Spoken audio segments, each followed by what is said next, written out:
Урматтуу мекендештерим, кече Жогорку Кеңештин төрагасы шайланды.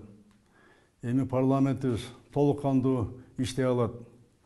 Садыр Жапаровду премьер-министрдикке мыйзамдын баардык нормаларын сактоо менен кайра кароосун үчүн парламентке жөнөттүм. Буга чейинки Жогорку Кеңештин токтому мыйзамдын талаптары сакталбай кабыл алынып калган.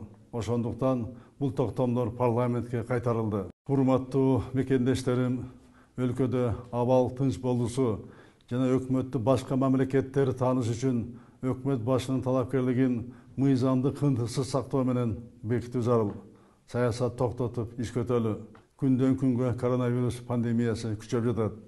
Кылычын сүйрөп кыш келип калды. Балдарыбыз мектепке тынч барып окуш керек. Бизнестин ишин камсыздайлы. Талаш тарышка убакыт жок. Бардык бийлик бутактарын бир ыргакта чогуу иштөөсүн баштайлы. Ошондуктан парламентибиз маселени ыкчам карап, бул процесске мыйзам чегинде чекит коет деп ишенем.